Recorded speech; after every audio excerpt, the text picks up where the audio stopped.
begin the second quarter, 15-13. Sevens big league, ideal conditions at Princes Park. Thumped away by Honeybun, intercepting is McClure. The Cats go forward though as it's picked up by Reynoldson. McConville in the road. Hunter takes the hand pass. Long kick to centre wing, looking for Meldrum. Short pass by the Carlton rover. Down to McClure again, but Reynoldson once again beats him to it. 2 kicks for the quarter. Peake on the chest. Good mark in front of Peter McConville. Brian Peake on right centre wing for the Cats. No wind advantage in this match. Ideal conditions. Knocked away by Perovic. Intercepting is Whitcomb. Hunter in the road again. Back to centre wing. It's seesawing at the moment. Almost a mark to McConville. Fisted away at the last moment. Picked up by Austin and back to Meldrum, who's in trouble but shrugs the tackle well. Honeybun.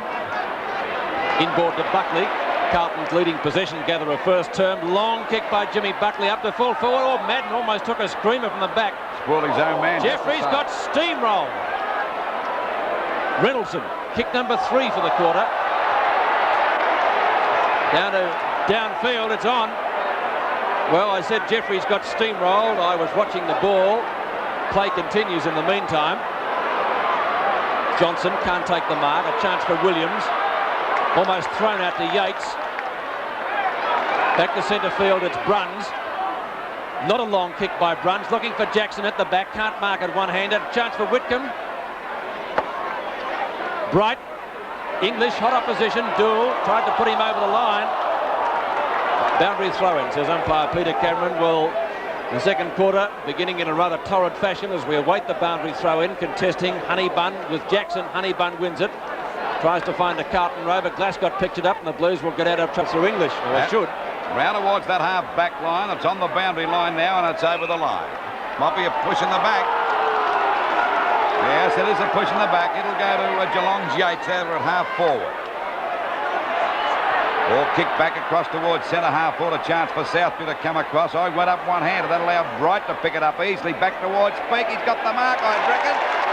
Yes, he's only about 15 to 20 metres out on a very slight angle. And, of course, Geelong are leading by 2 points at the moment. This will put them 8 points in front. We approach the 3-minute mark of the second quarter. As we mentioned before, a perfect day for football. Not a breath of wind around. Goal.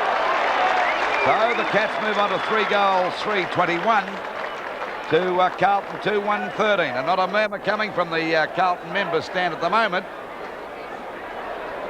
They're very quiet as we see that kicked across there and Southby going up one-handed. He could have easily had a 2-handed go at that one.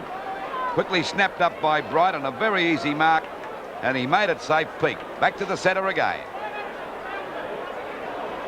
Just on the 4-minute mark of this second quarter. Ball knocked out by Honeybun. There we see Reynoldson missed that one. Tapped on by Honeybun again. Good play by Yates, but couldn't get clear, but he got grabbed too high.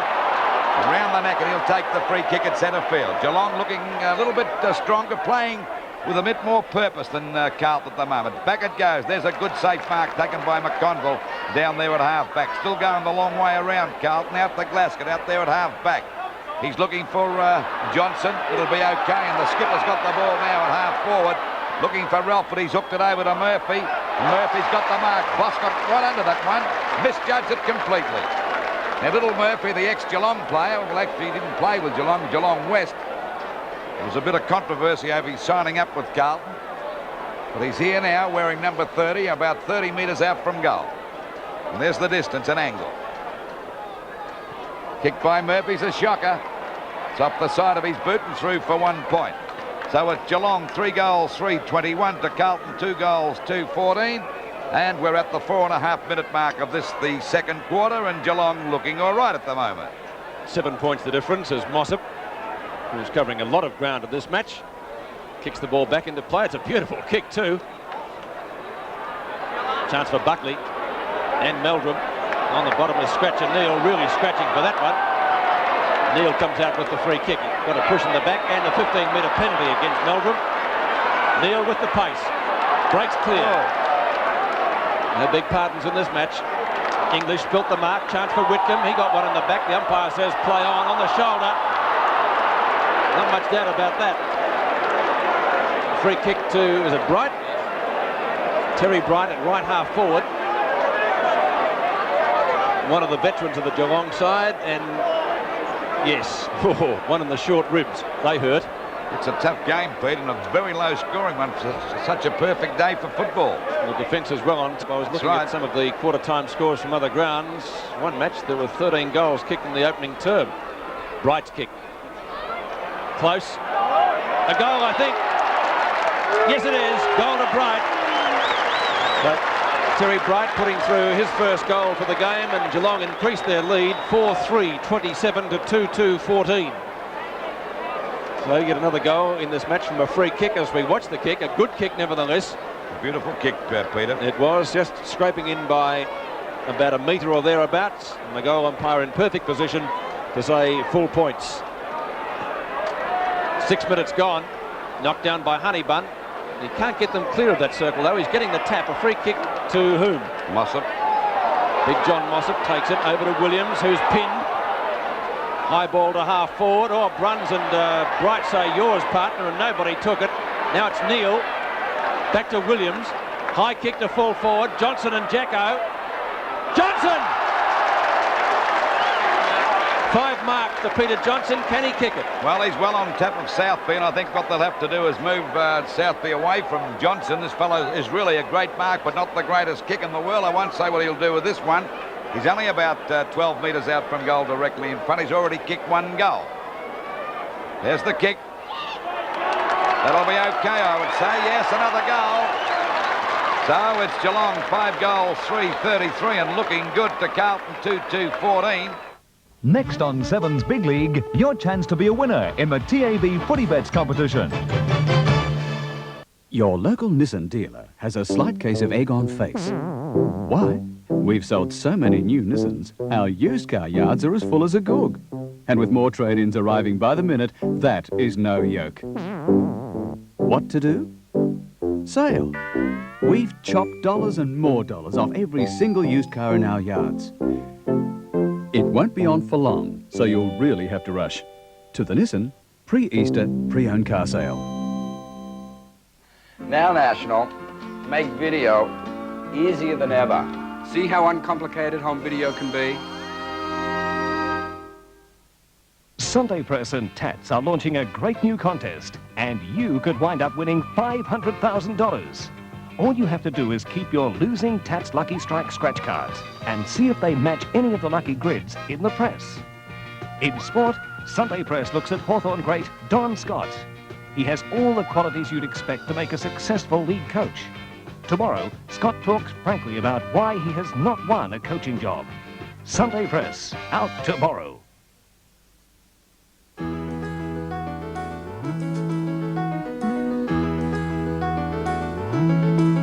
You get Monte Carlos and shortbread creams, orange slices and Delta creams, and there are melting moments and Swiss creams in all its big assorted creams. What a big, beautiful choice. In all its assorted creams. This Sunday at 2:20, Melbourne clash with Hawthorn in the battle for the Reserve Cup. Telecast live from South Melbourne, Sunday at 2:20, the Reserve Cup, exclusive to 7. And it's time for our TAB Footy Bet competition now. If you took out a ticket on the Footy Bet this afternoon, there's a time in the top right-hand corner. The time we're looking for tonight is 13:38. Within that minute, if you have that, ring the number on screen now. Our first caller tonight, because one prize didn't go off last week, it's worth $500. Second caller receives $250. 268-2266, and we'll be announcing the winners later in Seven's Big League. Back to Princes Park now. We pick up play at the 7-minute mark. Geelong doing it well in the second term. Here we go. Back to the centre again at the 7-minute mark of this second quarter. 33 points, plays 14. Johnson said playing as it goes down to Meldrum and Reid. They both miss it. Jeffries there with Madden. It's Jeffries coming out. He's grabbed. Tries to get it back to Tui. Overruns the ball. There's plenty of tough work going on by both sides. It's Meldrum running into trouble. There's a hand pass to Murphy. Another one over to Ralph and a goal. And by golly, they made hard work of that cup. That's Ralph's first goal. And of course, Carlton move on to 3 goals, 2-20 to Geelong 5-3-33. Well, Geelong supporters were unhappy there, and they had plenty to complain about too. There was a blatant around-the-neck infringement that was noticeably missed. Well, there we see the ball coming out to Murphy. Unselfish play by the little rover. Over there to Ralph, and giving their full forward the first goal, his first goal of the match.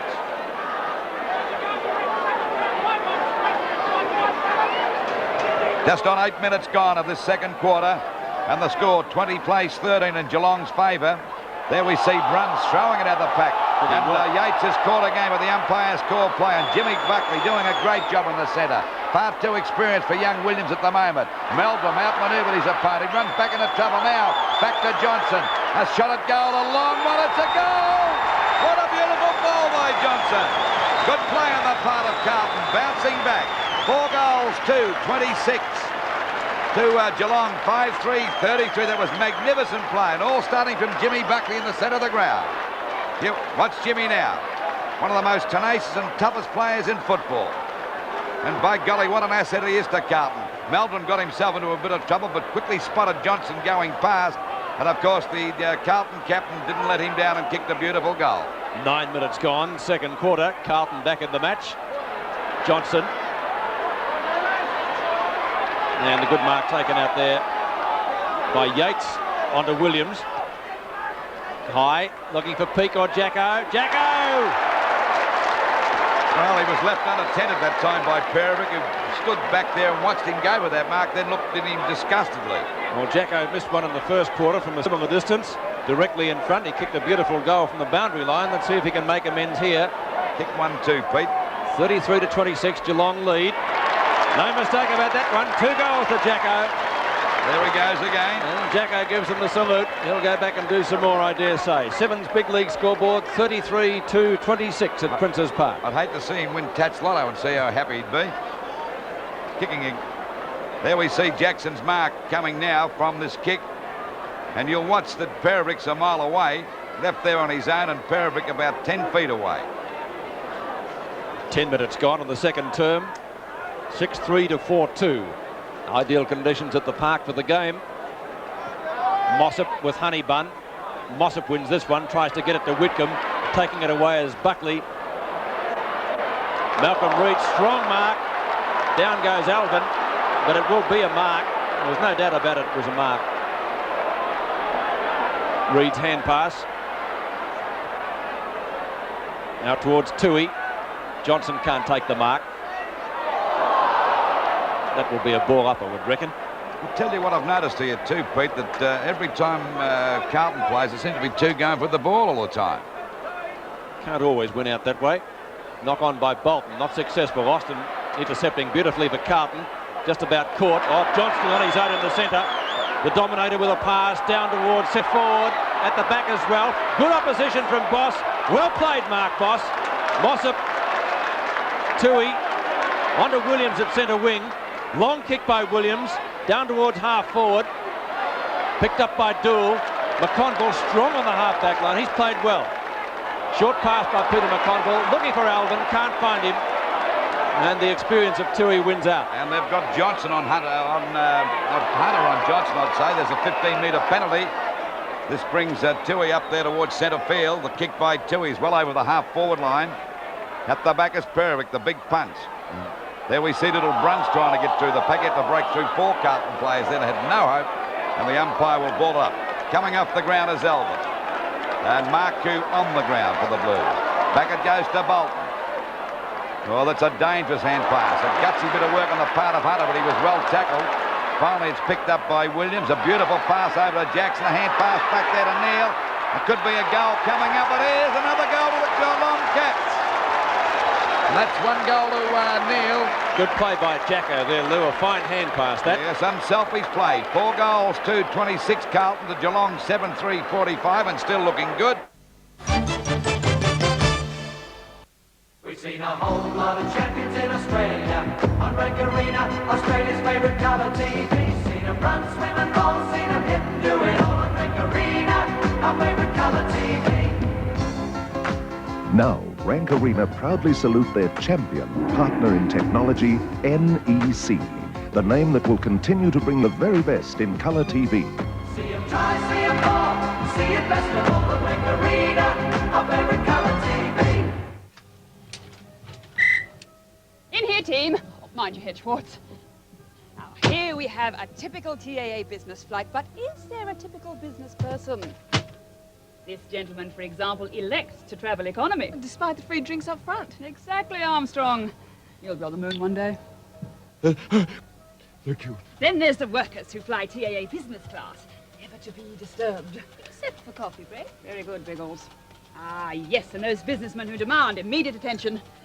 And those who are to be left alone. Felicity, please.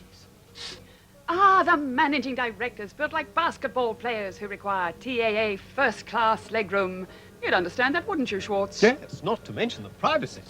All I can say is that their business is our business, and you should make it your business to help them go about it. Now the rest is up to you. TAA, the friendly way. Of going about your business.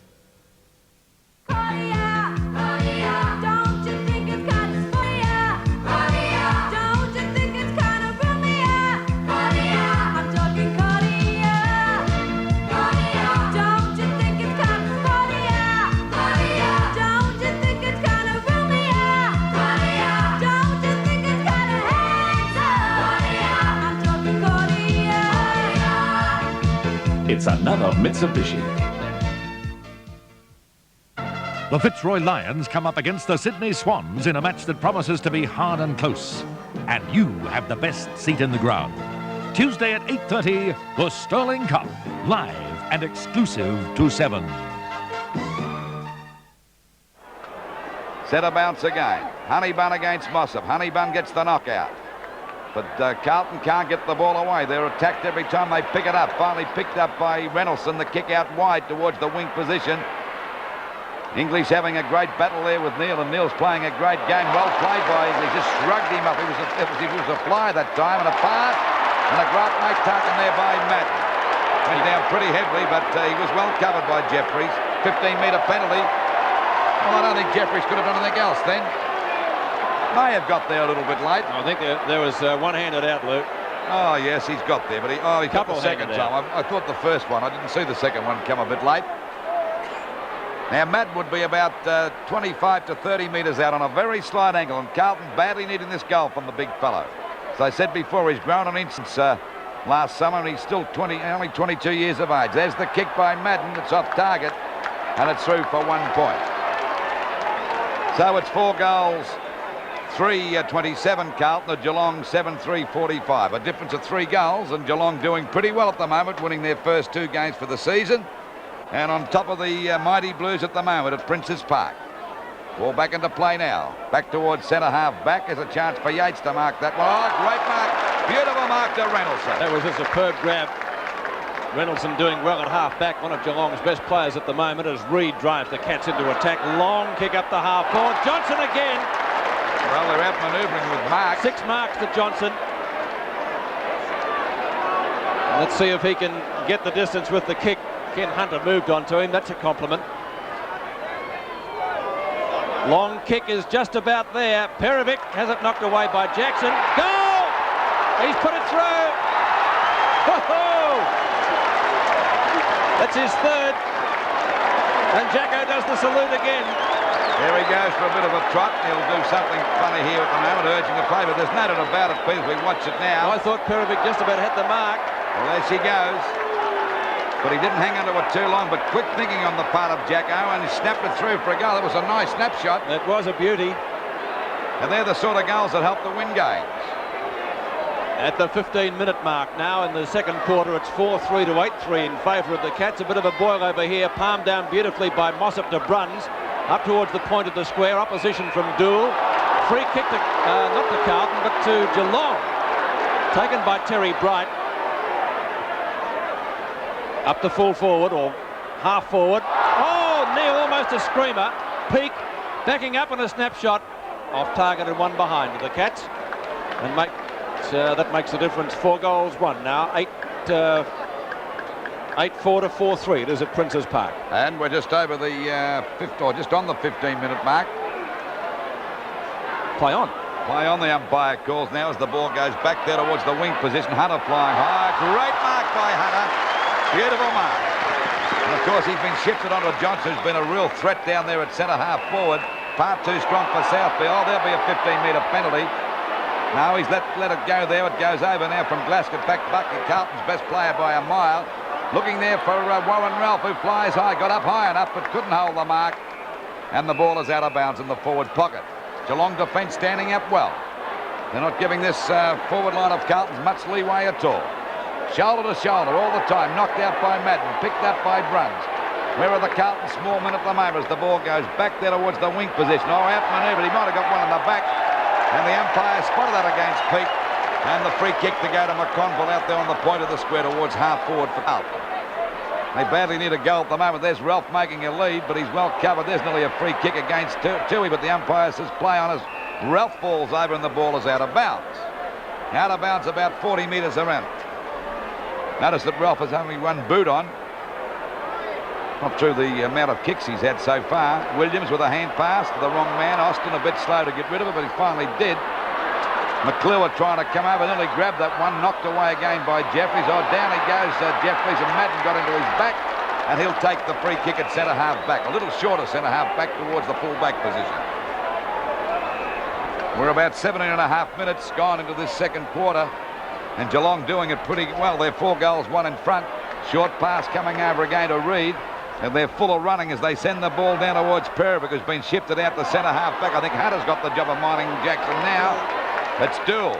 Finally, we see the ball coming over to Bolton. Good plays. He go off. Glasgow flattened Johnson, but it's Yates driving it up there towards Jacko. Got one hand to it. Now he's got a chance for a goal. Oh, good play on the part of Jackson that time.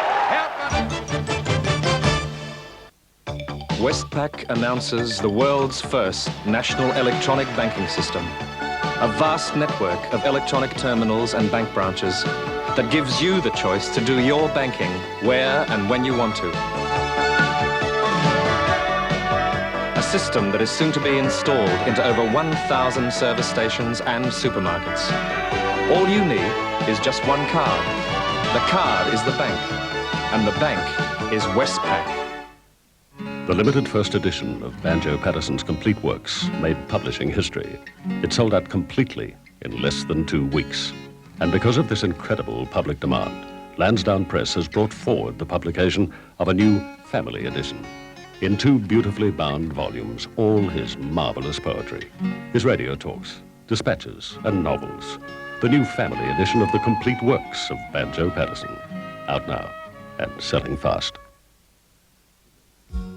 I remember the time we were driving back from Adelaide and Semi came over the hill. Falcon's Watts Link suspension really helped control the car. The kids didn't even wake up. I've always got reasonable trade-in prices on my Falcons, but when I traded the last one, I was amazed the way the car had held its value. The alloy head engine's great. I wouldn't swap the smooth, reliable performance of my Falcon for anything less. It's times like these, I'm glad I drive a Falcon. And here comes Elliott into the straight, this magnificent Australian, looking easy and great. Nowadays, I run to keep fit on the outside, but there's another Herb Elliott. A lot of medical experts believe you have to exercise on the inside, with fibre, to stay really fit and healthy. That's why we eat All Bran. Either this one, or All Bran with raisins and dates. So now there are 2 ways to enjoy it. Kellogg's All Bran, and All Bran with raisins and dates. High in fibre to keep you fit on the inside. Tonight in Trapper John, there's trouble brewing at Southern Memorial. Doctors are accusing Trapper's ex-wife of ruining their marriages. Even Stanley suspects EJ of being unfaithful. Trap feels the need to intervene, and boy, is he sorry. Trapper John, tonight, 8:30. At the 21-minute mark of the quarter now, it's Geelong by 32. McClure on the front posse's got that mark. That's a good mark to McClure. 15 out on a 15-metre penalty. He's trying to claim that one. He's out there on that half-back flank position, McClure. Well away from centre half forward where he normally plays. Getting under the ball that time was Madden, knocked away by Glasgow, but Tui showing a lot of determination. Knocked it out deliberately that time. About that. Now he's complaining about it. Ball shot across there by Corkamilas. Back to Meldrum. He's got the mark. He's only about 30 metres out from goal on a very slight angle. You can see the angle and distance on screen at the moment. And the Carlton badly need a goal at the moment. They're trailing by 5 goals too. And of course, well, I know for sure I didn't think they'd be this far in front of the stage of the match. There's the kick by Melton. That's a good one, and a badly needed one of the Blues. They move on now to 5 goals, 3-33 to Geelong 9-5-59. Well, Melton going for the drink, and he badly needs that one. Jeff, there is the mark. Good mark, 2 grabs, but he's got it. That's the most important thing. There's Jeffrey's eye. His right eye cut across the right eye. That's when he went down before.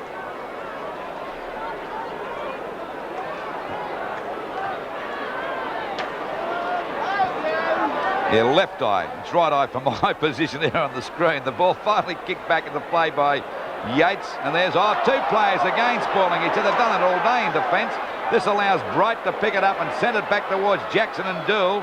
Both manoeuvring for position, but it's Jackson getting beaten this time by Dill. Dill takes the ball away through McHugh. McHugh with a pass over to Johnson. That's a great mark at half-back for Carlton. Johnson from right half-back flank goes inboard, finds Meldrum. He nearly made a mess of that mark. Buckley from centre field. Carlton looking a little better. Buckley up the full forward. Yes, a mark to Bosch. No, the umpire didn't pay it. Corkermere was off the ground. Got a free kick here to Geelong, I think. Now it's going to go to Carlton. No, Jeffries. I thought so. Jeffries takes it from Boss anyway. That was how it was ruled. Neville Bruns, left half-back flank for Geelong. Geelong going the long kick today. Oh, Johnson a mile in the air. Couldn't take the mark. His opposite, or his namesake. Dominator. That could have been a free kick to Geelong. Yes. Kick to Geelong. Mossop limping too. He's the recipient of the free kick. Over to Byrne. Byrne to centre wing. Attempted knock on by Turner. Austin's had him covered. Buckley will be lost without him today, I can tell you. Not a great kick by Jimmy Buckley. Yates upset from top and bottom. Marcoux onto McConville, onto Glasgow rather, back to Matten. Towering punt kick by Matten. There's a goal! What a gem! Golly, Petey, there's the score, 6-3-39 to 9-5-59. I tell you what, he hardly put in the effort that at all. Well, he had a shot for goal before and kicked it like he would play a sand iron shot in golf, but he got into that one. Look at this. You couldn't say there was any wind behind it. What a kick. Reminds me of Malcolm Blight's here about 8 years ago. We entered the time-on period. Only 20 points the difference now. Carlton coming back at Geelong, who led by 5 goals earlier. Scratch and Neal from half forward could just about kick this one. Distance in the kick. And palm through, one behind to Geelong. 21 points the difference at Princes Park. As a matter of fact, Peter, I was rather amazed that Dill didn't start on Jackson in the beginning. I thought Perovic was the wrong choice. Dill hasn't got his headband as Johnson's outmanoeuvred Perovic to have a running shot at goal. Back to punched away by Dill with Jackson there, but backing out well this time is Alvin. Back on the ground again. Over it goes to Perovic. Perovic's kick is a long one looking for Austin. Austin outmanoeuvred that time by Reid. Good play by the back pocket player for Geelong.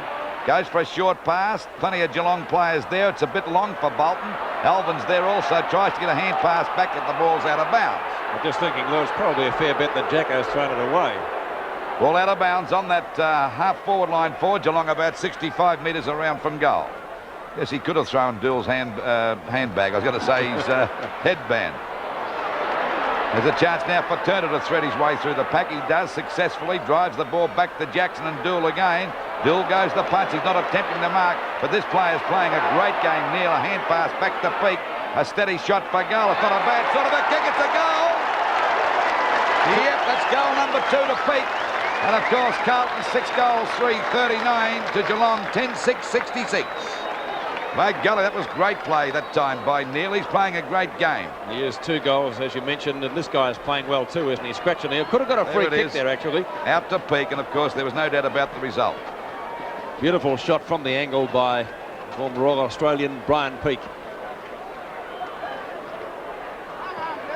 27 minutes gone of this quarter. The ball back into play. Back there to Johnson. Oh, he stumped the guy. Could have been a free kick that time. The umpire said, hold the man. I think he might have been a bit lucky.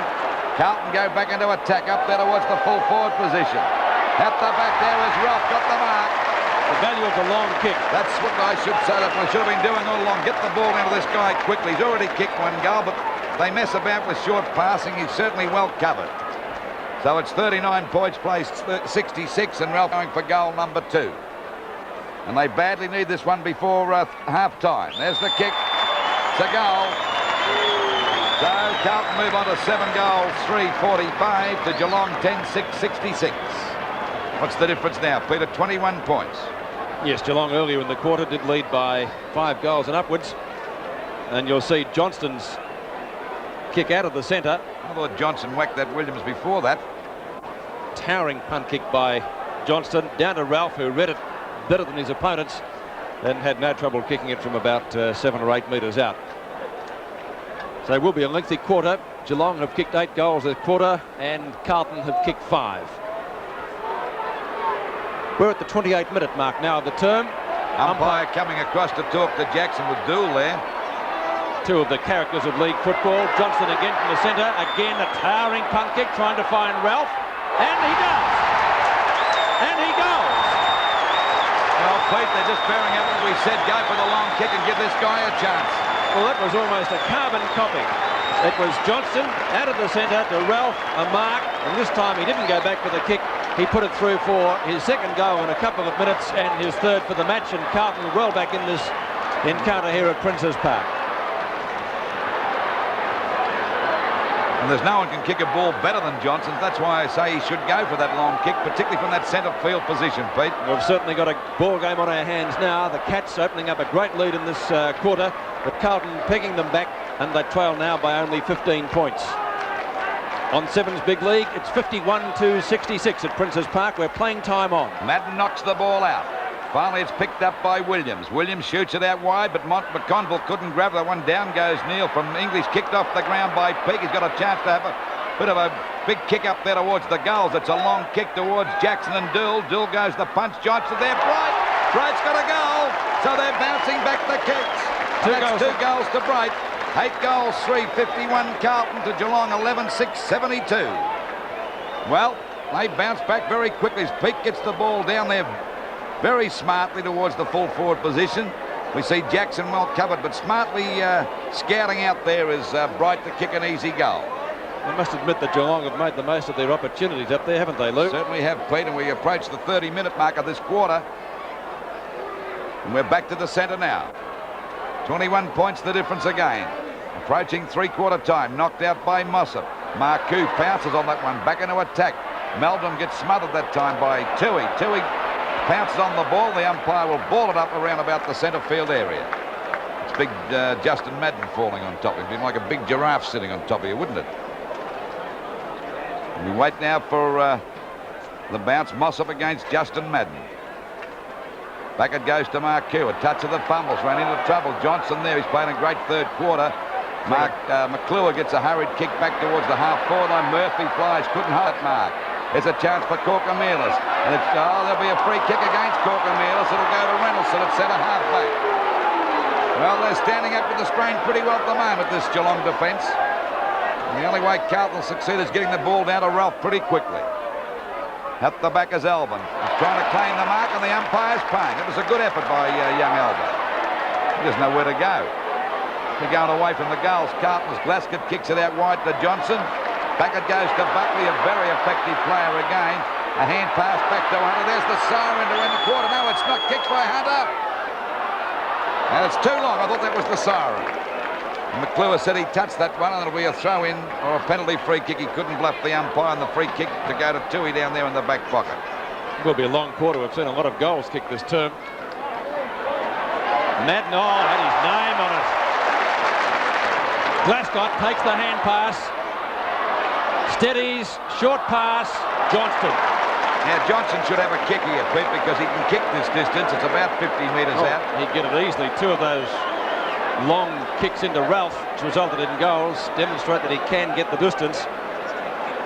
10 kicks for the quarter to Wayne Johnston. And we saw him have a ripper of a game against North Melbourne a fortnight back when he had over 40 possessions. He's got the distance. The accuracy is okay. Goal. What a quarter. Plenty of goals here at Princes Park in this term. Sevens Big League is part of the 1984 Nissan VFL Premiership season. And Geelong went on to record a 29-point win. They led at every change, 2 points at quarter time, 15 at the main break, 26 at three-quarter time, and a victory by 29 points. Main goal kickers for Geelong, Jackson finished up with 6 and Whitcomb 3, and for Carlton, Ralph got 3 goals and Corkamilas 3. The stats on the game, plenty of hand passes by Carlton early in the match. They had much more than Geelong initially, and you can see there they still finished up on top, 121 to 97, but a lot of those, of course, were ineffective. 23 to 32, the shots at goal, Geelong winning by 29 points, and after the match I went into the Geelong rooms and spoke to a victorious coach, Tommy Hafey. Well, Tom, congratulations. A win at Carlton is always a good one, isn't it? Yes, we beat them last year, and we were very confident beating them today, to be quite honest. Tom, what did you concentrate on during the week? Well, it was going to be our hardest test. The 2 games we've played prior to this were games where we've had a 6-7 goal break most of the day. But today we expected Carlton, as they showed, side with pride and really put it on us, and we were only 1 and 2 in front for most of the day. I was very impressed with the game of Scratch and Neil. He played a magnificent game, I thought. Yes, well, he's one of our very good players, of course, but I wouldn't like to single any player out. I just thought that they really put their body in, and I think that was one of the deciding things in the end.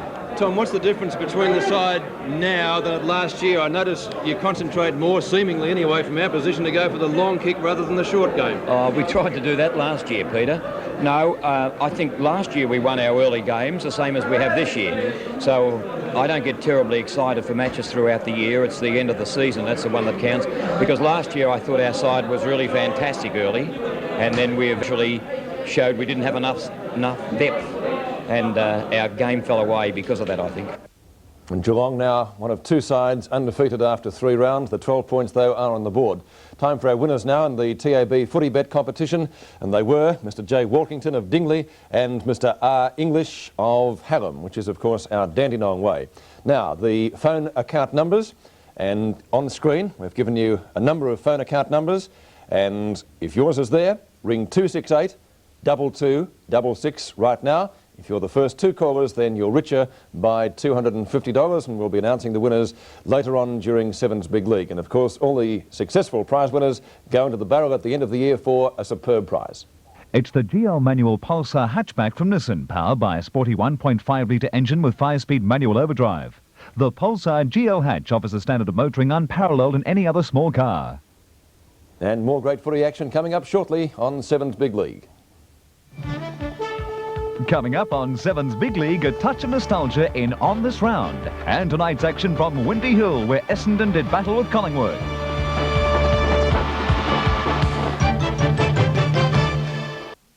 The Lion will roar in 84. To celebrate Holden Chimera's roaring sales success, Holden declares April National Chimera Month and backs it with special April sales incentives. That means roaring deals on 1983's best-selling 4, roaring deals on Wheels Magazine's 1982 Car of the Year, and roaring deals on the wagon that outspaces all its class rivals. Hurry, Holden National Chimera Month sales incentives finish April 30. Roar in now. New from Arnott's, chocolate Mayfair biscuits. Those special moments when we are together, made so special with Arnott's chocolate biscuits.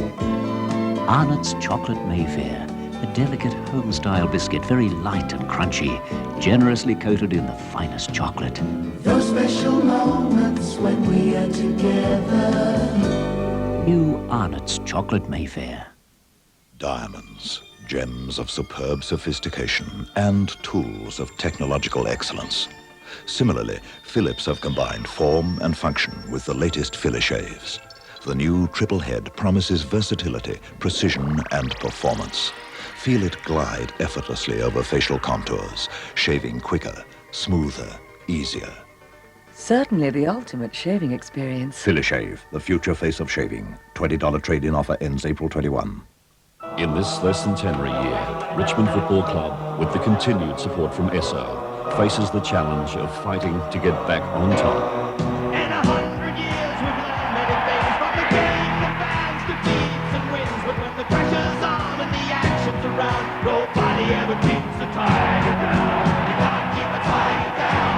You can't keep a tiger down. 'Cause the gold and black keeps roaring back. You can't keep a tiger down. Tonight in Bergerac, £2 million mysteriously finds its way into Jersey. Bergerac investigates and it's strictly top secret. But while Jim's busy playing cat and mouse, Charlie's playing the field.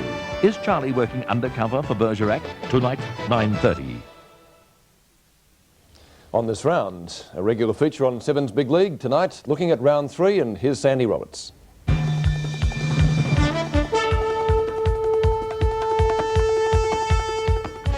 Thank you, Peter, and good evening. Welcome to our segment where we take time out each week to reminisce over days gone by. 8 years after the VFL purchased 212 acres of grazing and market garden land at Mulgrave, the league's great dream came to light in 1970.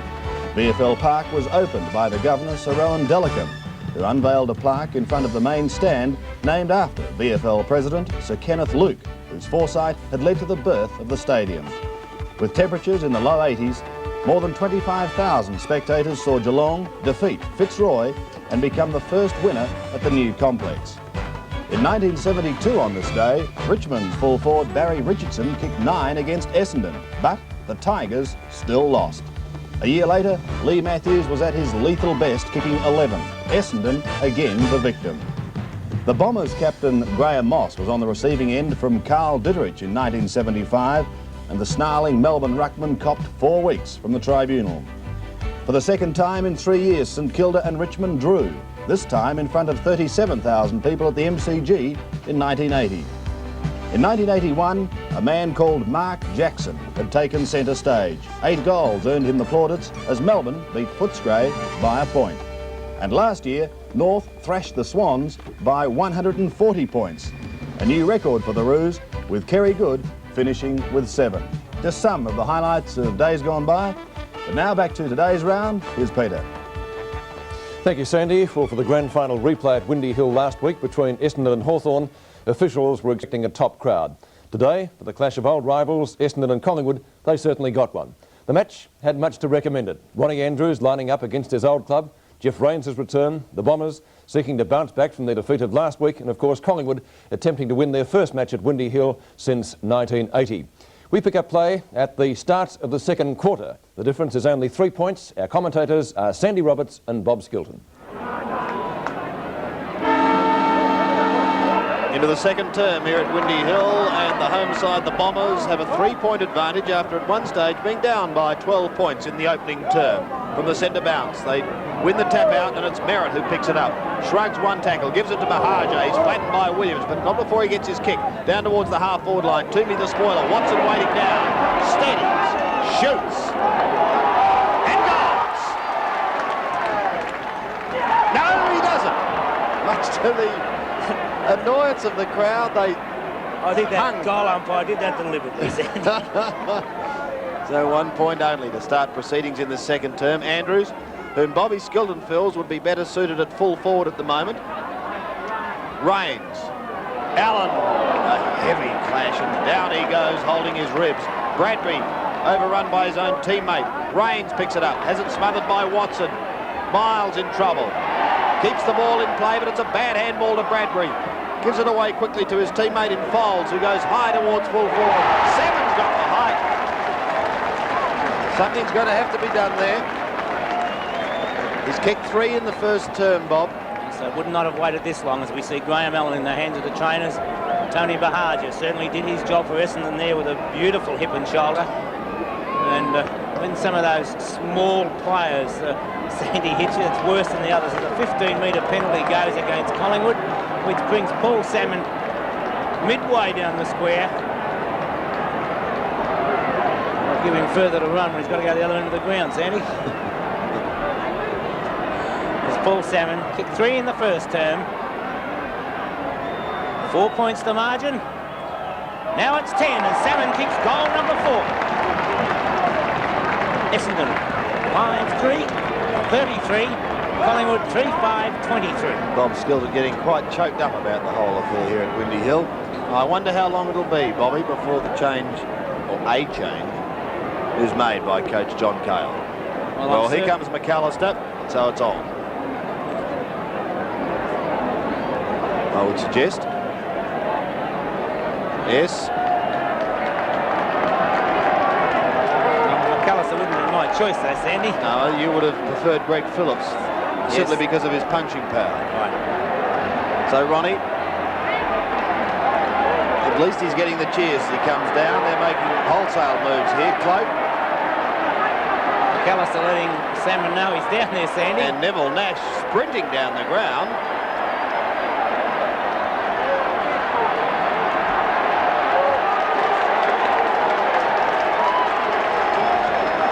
Essendon fans. I'm sure McAllister would be saying, am I not allowed to? It's going to be reported, I think. He has been. He was giving the sign we know as the victory sign. Well, I don't think he has, Bobby. I don't think he's been reported, Sandy. Although, no, the book is out, Sandy. The goal umpire does have the book out. Oh, well, well. Let's get back to the game of football as we know it, or knew it. Now, Andrews, Bobby, let's get this straight. Has gone to full forward. Cloak to centre half forward, McAllister to full back. Danaher comes through. An awkward bounce there, knocked on by Baker. Van der Haar taps the ball down to Williams. Williams gets it across to Bradbury. And Bradbury has time to have a bounce straight into the open goal. It's a goal!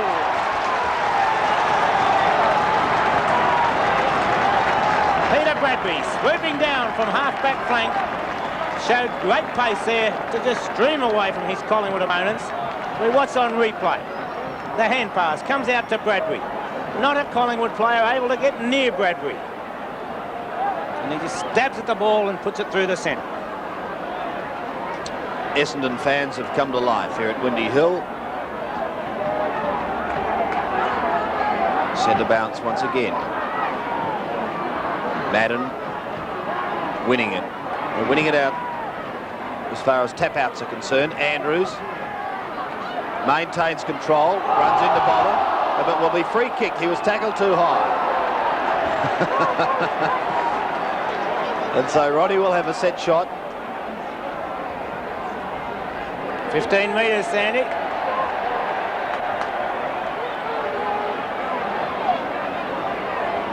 Leon Baker, the offending player. And Ronnie, 30 metres out, directly in front.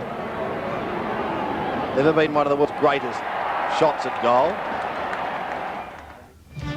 And we go to the 19-minute mark of the quarter now, and the difference is 19 points. It is at least putting a lot of pressure on Salmon down there, Sandy, as Phillips almost takes a screamer, picked up by Foles. Foles up towards the square. Salmon again. One hand by Salmon. What a wonderful mark. You can't beat that. It doesn't matter what you try and do. Well, maybe I spoke too soon, but McAllister was still applying plenty of pressure, and I don't think anybody would have stopped that one, Sandy. Try that one on for Mark of the Day on World of Sport tomorrow. We saw Salmon last week take a couple of extraordinary marks, one in particular running back. He's kicked 4 goals to date, and we've only played 19 minutes of the second term. With that drop punt, he shoots, and he goals. 5 to Madden, to Salmon, 8 to the Bombers. 8-7 to 4-6 on Sevens. Big lead. Is that what you call an awesome sight, Sandy? Possibly for 11 other clubs. Well, let's have a look at the mark again in replay. He keeps his eye on the ball at all times and really was in complete command of the situation, although Jim McAllister would like to think that he wasn't. Neville Shaw, number 51. A last-minute replacement for Dennis Banks, who Mike Sheehan did say had passed the fitness test, but once again Michael incorrect with his news. Centre bounce, 8-7 to 4-6. I think you wore your stirring boots to work today. 55 plays 30. Collingwood have got to do something. What? We'll have to wait and see if they can do something. In all sorts of bother, and he's going to get out of it too, Nagel. towards the half-forward line. They all overrun it. It's left to Greg Phillips, who does a Johnny Beckwith, and goes out of bounds on the full, missing by probably 1 metre. So Peter Bradbury, no need to guess who his target is. Salmon. Bustled out of it on this occasion. Waiting down in the Rovers' position is Bahaja. Gives it to Van der Haar, who flies goalwards with a blind kick. The mark not completed by Watson. Socket off the ground. Donnell is there, pushing the ball along in front. Taylor waits behind. Has possession now. Gives it across to Barham, who steadies and gets them out of strife. Going up towards centre wing. Shaw and Carey will see it towards the boundary line. Steve Carey caught. Handballs over the head. Salmon is right down there. It's socket off the ground. Play allowed to go on as Carey gives the handball away to Neagle, and he'll bounce his way out of trouble on the defensive side of centre. He can steady and go long up towards the half-forward line. Does so now. Hawker's come out. There's 2 of them there. Hawker looking for the player going past. Finds him in Bradbury. He steadies, goes with a drop puck in towards the pocket. Copped one too as he went down. And Neville Nash will give a free kick to a player in Roger Merritt in the left forward pocket. Appears to be all right, Peter Bradbury, but he was hit after he delivered the football. You'll have to go round, Rog. I know that's the boundary line, but you've still got to go round.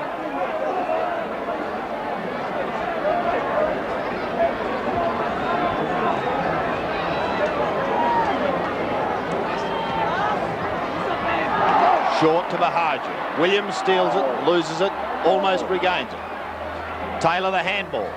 Across to Abernethy. They wait for it. Beers tried to tap it over the top. Watson pops one high and will be free kick for his endeavour.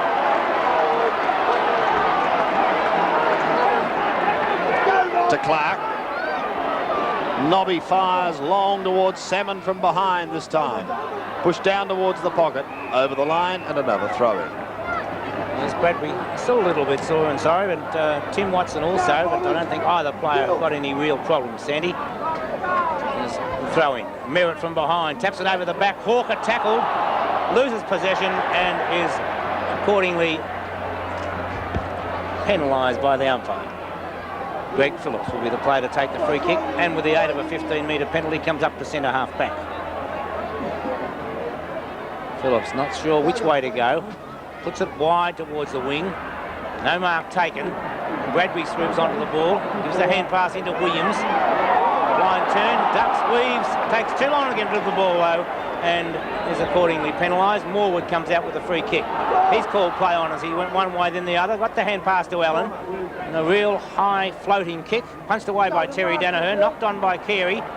Watson comes out, the hand pass wide towards Nagel, both of those players cutting Collingwood to pieces, as Nagel goes for the short pass and finds Merritt.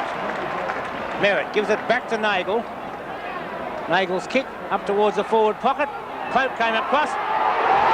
Donnell puts it through for full points.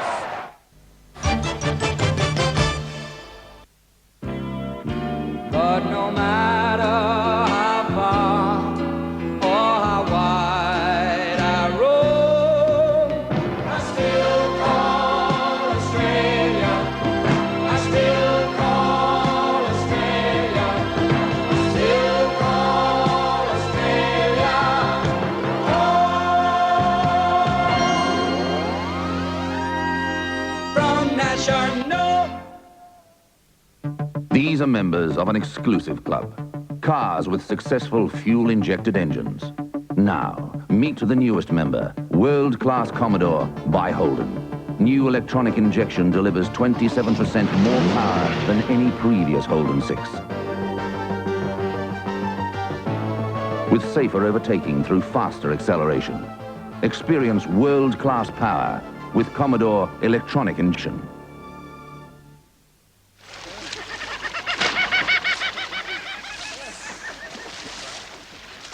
G'day. I suppose you think I'm just lazing around taking a holiday. Well, don't be fooled by the surroundings. I'm actually working flat out for our mighty nation. You see, when you give yourself an Aussie holiday, you give the Aussie economy a boost, and help provide badly needed jobs. There you go, Hank. Ah, thanks, love. See, I just provided a job. Now, there's not one of us can deny that this is the greatest country in the world, but not many of us have seen it. There are so many different Aussie holidays, you could fill a book. And that's just what we've done. No matter what you're into, it's in this book. The book is free in the April Women's Weekly. There's another bloke working flat out for his country. Keep up the good work, son. Workaholic. It's a tough job, but someone has to do it.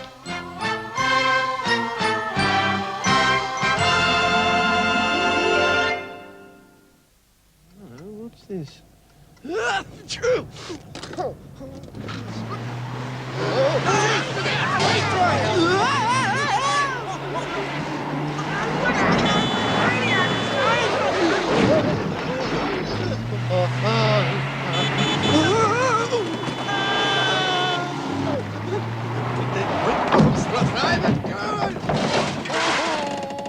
For an extra $15 on your premium, Double AMI will insure you against losing your rating 1 in an accident that's your fault. Double AMI, rating 1 protection. So call Amy. Keep our promises. That was terrific. Sunday, 7:30 on Kingswood Country. Just why is Ted and Phil's cousin Reggie robbing Bruno's flat? At 8 o'clock, Carry On Laughing with Sid James in the outrageous Carry On Gang.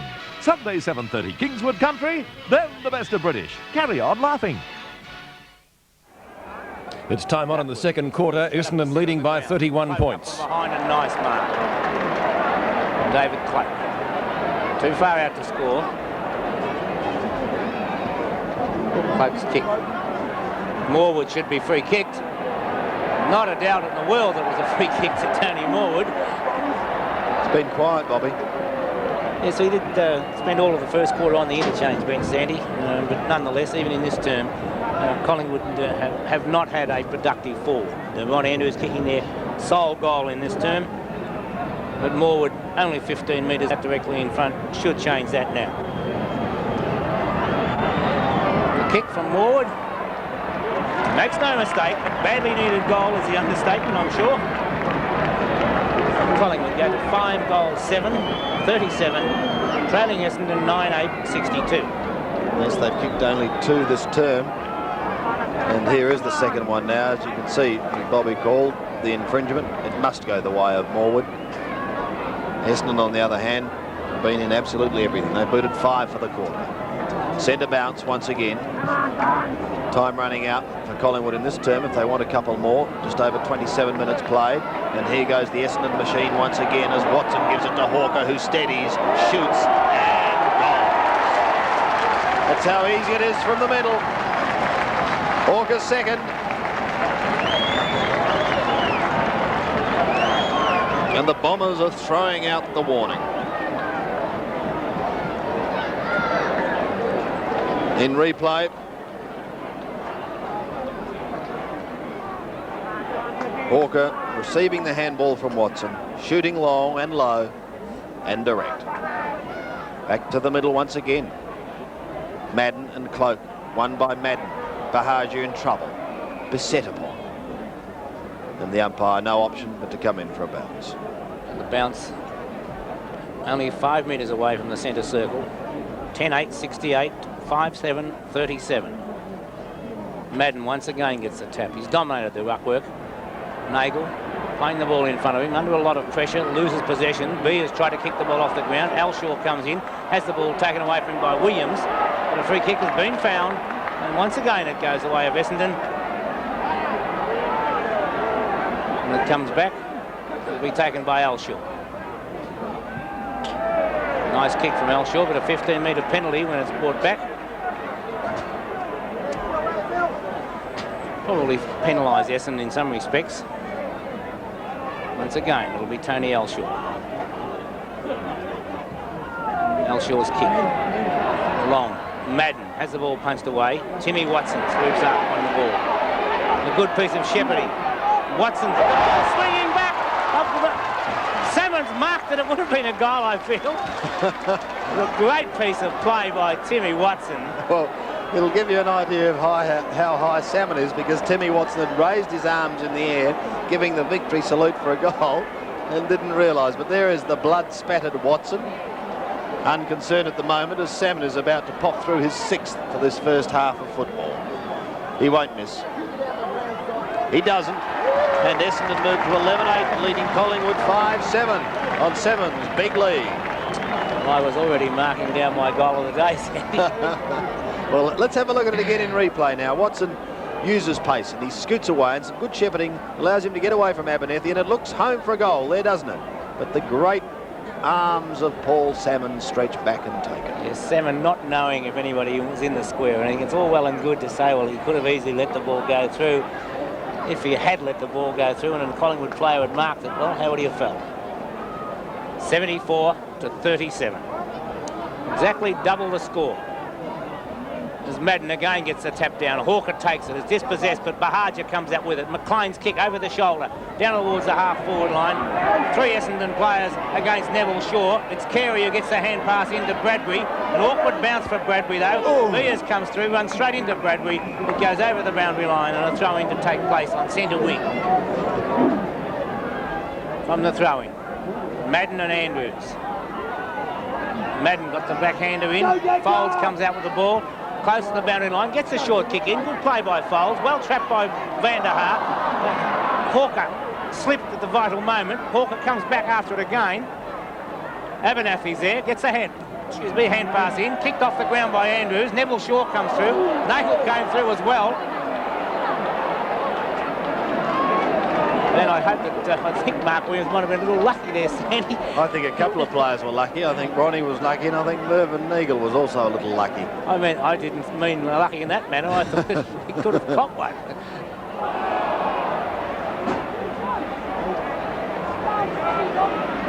This time it'll be a free kick to Clark of Essendon. Clark, the hand pass out wide. And Carey now. Wobbles a kick in towards the centre. Umpire Nash gets out of the way, but Bahaja misses it. It doesn't matter because he still has plenty of time to steady. Gives it across to Madden. Poor hand pass, but it bounces towards Clark. Clark up towards Salmon. Collingwood players have come from everywhere, but then that means that there's Essendon players on the ground as Donnell puts his second goal through.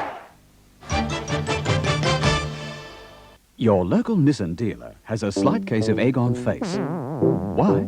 We've sold so many new Nissans, our used car yards are as full as a goog. And with more trade-ins arriving by the minute, that is no yoke.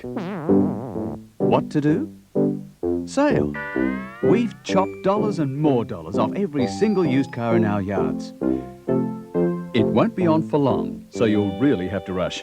To the Nissan pre-Easter pre-owned car sale. What are you guys up to now?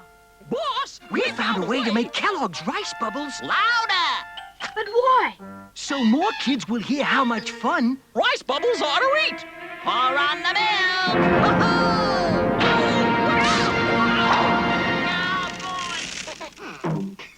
Guys, give up.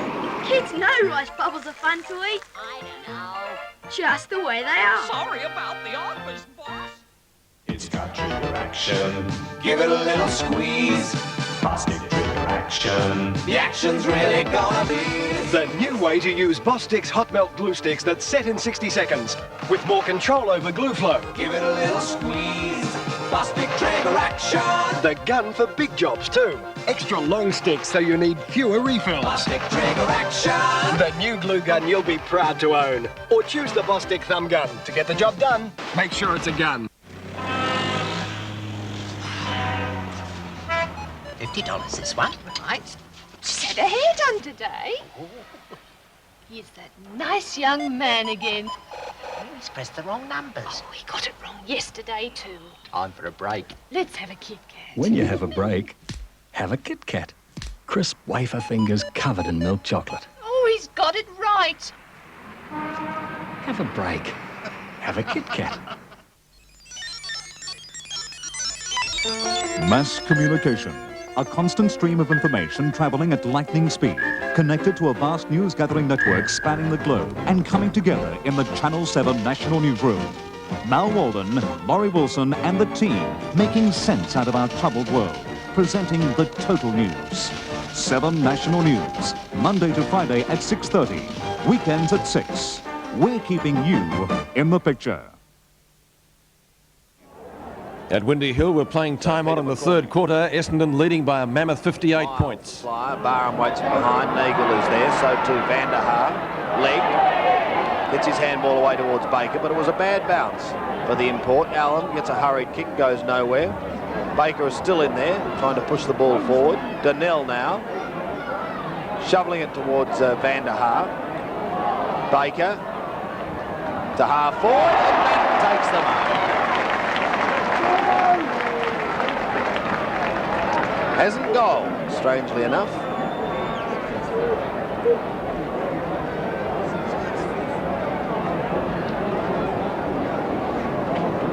Been supreme in the ruck work.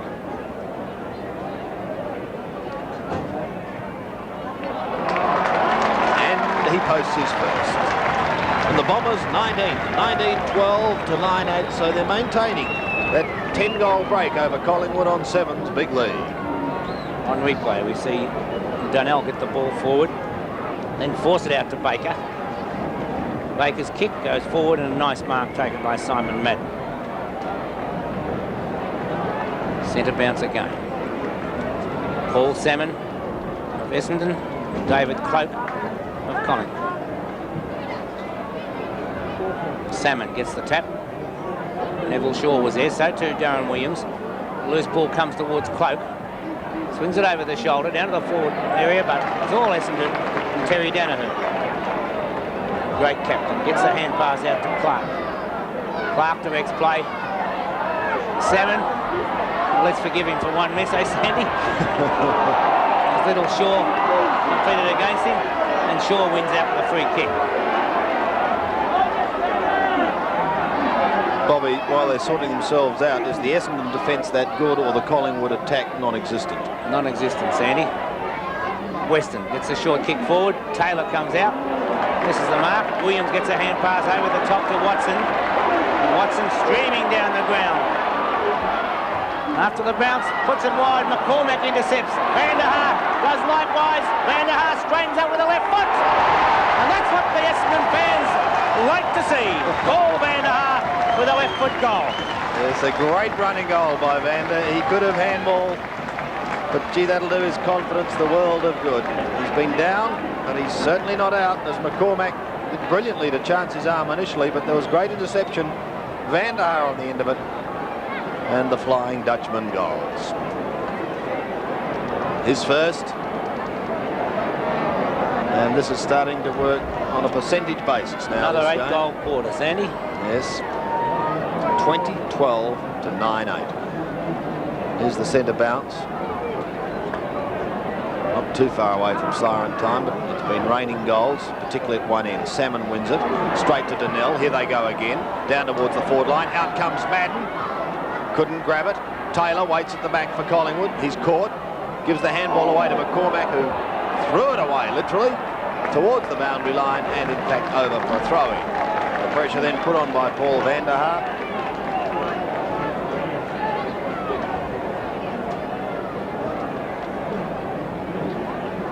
Madden contesting with Cloak. Came out the back door. Phillips, who normally likes to handball, does get a kick away. McAllister beaten for height. Williams waits down, gives it across to Folds, who goes down towards the forward line. Taylor in trouble, ridden into the ground by Bahagia. McCormack goes in to lend assistance, and the umpire decides upon a bounce. So in the danger zone again as far as Collingwood's concerned. It's been in this half of the ground for most of the quarter. Beautiful tap, snap in towards goal, and the mark taken on the last line of defence. And it'll see Collingwood come away as Michael Taylor receives the handball from Morwood, then goes in towards the centre with a proppy looking kick. They'll get out of trouble as McLean to half forward. Beers is there, can't complete the mark. In opposition, Bradbury. Two youngsters. Beers puts his body between Bradbury and the ball, and the umpire decides upon a bounce. Beers saying, what do I have to do to get a free kick? From the bounce. McAllister, beaten for it by Salmon. Folds. Long kick towards half forward. Van der Haar in the middle of the pack, but Phillips punches the ball away. Neville Shaw overruns it. Picked up there by Toomey, across to Allen. Allen puts it wide. Barham in position to take the mark, and an easy one it is. Ricky Barr keeps the ball wide with a lead from Tony Shaw. And Shaw takes the mark. Tony Shaw in the forward pocket, just inside the boundary line. Nice looking kick from Tony Shaw, right up to the goal square. McAllister came over the top. The snap by Russell. It's a goal. Sevens Big League is part of the 1984 Nissan VFL Premiership season. And Essendon leading at every change, 3 points at quarter time. They kicked away in the second term to lead by 43 at half time, increased that to 64 at three-quarter time, and finally won the match by 63 points. The goal kickers for Essendon, headed by Paul Salmon, who again got a bag of goals, 8 today. And for Collingwood, their main goal kicker was Tony Shaw, and he finished up with 4 goals. Stats on the match this afternoon from Windy Hill.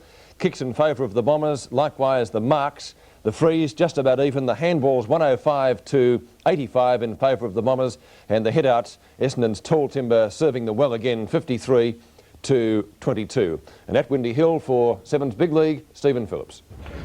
Thank you, Peter. Well, last year Paul Salmon was a lanky teenager who played only 9 senior games. This year in 3 games he's already established himself as one of the superstars in league football. Today he kicked 8 goals against Collingwood to take his tally in just 3 games to 22 goals. And old-timers out here at Windy Hill are talking about him in the same hushed tones they talked about the late and great John Coleman. After the game I caught up with Paul Salmon. Well, lots of the boys coming down from up the field. I mean, they're playing me really well at the moment, and I've got a job to do because there's people, Blakes and Twos, putting pressure on for that full forward spot, like Steve. So hopefully they're not going to stop now. Talking about the pressure, the amount of publicity that you've been getting, coupled with the success, is this hard to handle? Well, a lot of people would think so, you know, but I just try and brush it off. I mean, I've got a lot of people behind me, really behind me, that don't let me sort of let the publicity get to me. So I'm in good hands, I think. When you start so well, kicking goal after goal without kicking behinds, just how much is the confidence soaring? Oh, it's not a matter of confidence, it's a matter of concentration after that. You know, you can't let yourself relax when you're shooting for goal or when you're leading for a ball at the mark, you know, because I thought the last few years I fell down that area. Now I'm starting to really, become more consistent with it. With more than 30 possessions, one of the stars of the day for the Dons was Merv Neagle. Now we've got a spearhead at full forward. I think that we are starting to play together better, and also we've got a better target to kick at this year. So I think we're a better side than we were last year. Well, I suppose the Essendon supporters have gone fish mad over the past few weeks. Just how conscious are opposition players and teams of trying to cover him? Oh, I don't know, mate. What are they going to do to stop him? I mean, today they tried Ronnie to out-bustle him, and then they had McAllister on him, tried to rough him up, and they were holding him. And even when they hold one arm, he's still taking it with one hand. And I don't know, mate. Maybe he's another John Coleman. He's just a freak. He certainly is playing well. Paul Salmon, the winners of our TAB phone account competition now coming up on screen. Mrs. Chung of Northbourne and Mr. Johnston of Werribee. They're richer by $250. More of Sevens Big League in just a moment. Still to come on Sevens Big League, Scott Palmer's report on the latest in football news and Richmond's clash with Fitzroy at VFL Park.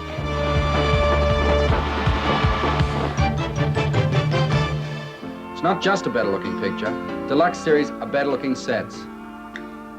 See? Some people leave their hearts here. Some people leave their ills. I'll never ever leave my San Francisco hills. It's the Golden Gate, Sausalito by day, steam crowd late at night, and jam by the bay. San Francisco, your home, but I'll take the beer they can't beat here. The great cities of the world know a great beer when they taste one, and they know Foster's Lager. Like a cat in the night, the fog creeps over the lights. Foster's Lager, it's got the flavor that's taking it all around the world. The new Toyota Corona is more than a beautiful car. There I was, killing time at a red light when his big black limo rolled up in the mirror. It didn't faze me. The new super responsive Corona is the most powerful 2-litre in its class. My slick machine hugged the corner. They were right behind. When I asked it the question, Corona's fully imported engine said yes. I shifted into top. They went nowhere. The new Corona, the most powerful 2-litre in its class. Corona. It's worth going to a bit of trouble to give your house year-round protection. With British paints, 4 seasons, of course. It stands out as a shining example. In the conditions you get here, a paint has to be tough to survive. And because 4 seasons expands in the heat and shrinks in the cold, it hangs on in weather that will leave most exterior paints all at sea. Brushes and rollers just wash out in water. 4 seasons. When it comes to out-weathering weather, it really shines. Plus British paints, sure can. Give me a kiss to build a dream on, and my imagination will thrive upon that day. Ian Turpie with the new Price is Right, Monday to Friday at 6 o'clock. Be there. Welcome back to Seven's Big League, and it's that time of the night where we go up to the offices of the Sunday Press for all the latest footy gossip. As we say, a very good evening once again to the sporting editor of the Press, Scott Palmer. Good evening, Peter. Welcome viewers back into the newsroom at the Sunday Press. St Kilda's coach Tony Jewell made a plea to everyone at St Kilda to be patient. He said the club was heading in the right direction. He hadn't heard the stories that some supporters wanted he and Captain Trevor Barker deposed. It would be a great mistake, said Tony. Jewell said that the Saints today lost it in the first quarter and appeared to be spooked into making errors. The Swans went back to the old Lake Oval tonight to celebrate and hope to meet the remaining South Melbourne Barrackers down there. Ricky Quaid is jubilant that the Swans have broken through the Melbourne barrier with their first win since 1982. Sydney people said Quaid only liked winners. Carlton must be lamenting, telling Greg Williams he wasn't up to their standard, and then seeing him gather 34 possessions for Geelong today. Tom Hafey said the Cats aren't getting carried away with the wins, although he said we've beaten 3 potential finalists. The same thing, said Tom, happened last year. Carlton's David Parkin passed out compliments to the Cats. He admitted an error in Williams. He said Jacko was a skilled player with the ball, and he said the Cats were the best side Carlton met this season. Losing the best centreman in the league had to have some effect, said Hawthorn coach Alan Jeans tonight. But he added, we anticipated a struggle against Melbourne. They had lost 2, and this was their first game at the MCG. The Hawks have Wallace, their centreman, out for 2 or 3 weeks with a hamstring injury, and Swab and Langford also are carrying injuries. Melbourne's Ron Barassi said, we lost with honour today. We never gave up. We got out of a big hole. It was like the demon spirit of old. The MCG stood to a man and applauded Robbie Flower today for the run of a lifetime and a great goal. Jim McAllister was one of 2 players reported today. He was booked by a goal umpire for making an insulting gesture to field umpire Neville Nash. Sounds like Jim gave the thumbs up when Neville's back was turned. Collingwood's coach John Cale said he was still confident the Magpies could make the 5. I would expect every player to respond to this defeat, said John. Next Saturday, it'll tell a big tale for the Collingwood team, he said. He also has Wes Fellows, the big ruckman, carrying an ankle injury. Kevin Sheedy said the Bombers showed better commitment today. And about that lanky Paul Salmon who kicked 8, Kevin said if he's got one outstanding football quality, I'd say he's a good listener. North Melbourne continue to head downhill, and now Phil Cracker is on the sidelines with a groin, and Ian Dunstan on a charge of allegedly striking somebody. Barry Cable tried to simplify the problem at Arden Street, and he said there is simply a lack of desire. Footscray's Mickey Malthouse, he was well satisfied today. He feels though the Bulldogs won't improve themselves until they string some wins together. He thought Bulldog pressure would get to North today. That old Tiger remembered it was the Kangas' Achilles heel for some years. Fitzroy officials were still meeting, trying to work out their inglorious start to the season. And Sunday press man Bob Cremeen is standing by at VFL Park waiting for the word. The meeting is still going on. The Tigers coach Mike Patterson and his match committee rate that win as Richmond's best for 2 seasons and feels the club's revival has started for 1984. Back to you, Peter. Thank you, Scotty. And time to check the leading goal kickers after round 3. Simon Beasley on top with an average of 8 and 24. Paul Salmon, Mark Jackson, Warren Ralph, Tony Lockett and Bernie Quinlan. Well, today's VFL Park clash between Fitzroy and Richmond was vital for both teams, and we'll back with action from VFL Park in just a moment. After a hard day's work, Nothing beats a long, cold Carlton draft. He doesn't have to prove a thing, he's done it all before. Money doesn't hold him, that's not what he's out here for. But to wet those dusty miles down, there's one thing he's calling for. Give me a beer, a Carlton draft. I want the coldest one you've got. There's nothing beats a long, cold Carlton draft. I got a mate. I got a mate. I got a mate. Call Mazda. Introducing the tough new Mazda E. Tough and versatile, because only the new E-Series has all these options. 4 engines, even the big 2-litre, petrol or diesel, single or dual wheels, 3 wheelbases, rack and pinion, front discs, huge load space, plus luxury and comfort where it counts. You got a new Mazda E, you got one tough mate. Mazda! We've seen a whole lot of champions in Australia on Rank Arena, Australia's favourite colour TV. Seen them run, swim and roll, seen them hit and do it all on Rank Arena, our favourite colour TV. Now, Rank Arena proudly salute their champion, partner in technology, NEC, the name that will continue to bring you the very best in colour TV. See them try, see them fall, see it best of all on Rank Arena, our favourite colour TV.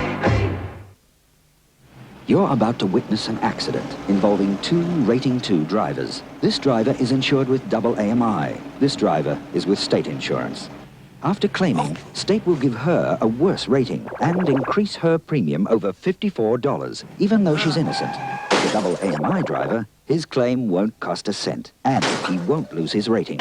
Double AMI, because the innocent shouldn't have to pay. So call Amy on 607-9595. Monday night on Cop Shop, 2 streetwise kids take a frightening journey on the seamy side of the underworld. At Riverside, the irrepressible JJ refuses to be rebuffed by Kate. Cop Shop, Monday, 8:30. As I said, today's VFL Park clash between Fitzroy and Richmond was vital for both teams, who've managed to start the season in form that's been anything but encouraging. Expected to be a top contender for flag honours, Fitzroy have lost their opening games, while the Tigers just managed to sneak in from North Melbourne last weekend. While most tipsters had predicted a Fitzroy win, it's interesting to note that Fitzroy has never beaten Richmond in a day game at VFL Park. Our replay begins at the 11-minute mark of the second quarter, Richmond leading by 1 point. In the commentary box, Peter McKenna and Jack Edwards. That's all there is. Very even sides, Jack. Couldn't get 2 more even teams as Coleman knocks it. Oh, Jess, a 30-metre punch. It's good as a kick. Oh, good, strong play by Pickering. He's a good footballer, this bloke. In goes Walsh, a lovely hand pass. Further afield, Waitman. Now over to Lee. Lee into the open goal. He stabs it low. Taken by Roach, and he's put it through for a goal as easy as you like. Well, he put Pert under a bit of pressure there. He couldn't do much about it. Lee come into the open goal. Pert had to go out and try and do something. I thought he got it. I actually think it was a missed kick by Mark Lee. I think it was a missed kick, and Roach was just waiting on the line. Pert missed the short kick, and of course Roach had as easy as you like put it through for his 3rd goal. Pretty handy when you can have a top full forward out suspended and slot Michael Roach in there at full forward, Jack. Well, I still think he's a better full forward anyhow. Now, Coleman, not a good kick. Chance here for Parrish, who was being held and being held again. He didn't really have a chance to get hold of that ball, and the umpire said holding the ball. The funny thing, this umpire here called play on for the same incident. The other umpire paid the free kick, Jack, which is interesting. Up goes Jess. Oh, no mark. Oh, the umpire's paid that one. Unbelievable. Still, oh, look at that long kick. A beautiful kick. Roach is there. He nearly took the mark over the back of the pack. He charges in after it again. Play on, said the umpire. Nettlefeld took it to the boundary line, holding the ball. No, said the umpire, so he's called play on. The hand pass comes out to Anir. He's close to the boundary line, kicks it quickly. Was that out of bounds on the full? I think he may have been over the line as he made contact, Peter. So boundary throw-in taking place. No free kick to Fitzroy. Fitzroy on 6-3-39, Richmond 7-4-46. Richmond in attack, only 20 metres out from goal. A big thump comes from the boundary throw-in toward the boundary line. Turner makes contact and forces the ball over the boundary line once again. Richmond now with chance to score from the boundary throw-in. If they could hook it to the back of the packet, it might be more advantageous than thumbing it to the front. Ball thumped to the side of the pack. There was a chance now for Clayton. A hand pass over to Osborne. Osborne looking upfield. He's looking up towards the half-forward zone. Collingwood at the back. He's going to wait the crumb, which didn't eventuate, and the mark has been taken there by Palm. Came straight off his teammate's hands. I wouldn't have played that mark, Jack. David Palm towards half-forward. A bit of wrestling going on there. Good umpiring, though, to let it go because they were both in it. There's Coleman looking for the handbar. Straight to Kane. Kane will go the long kick, or drop short, though. That one down towards half-forward. Over the back is Waitman. Knocked away by Leon Harris. He's doing a great job down there in defence. On the left foot, he's got the loose man. Now, Conlon's got a panic to run in. Let's see what he does. Here he goes. Here he goes. The chest down. He runs round the boundary line. Goes for the hand pass over the top. He's going to follow this on, but he couldn't get there, and Walsh cops it in the back.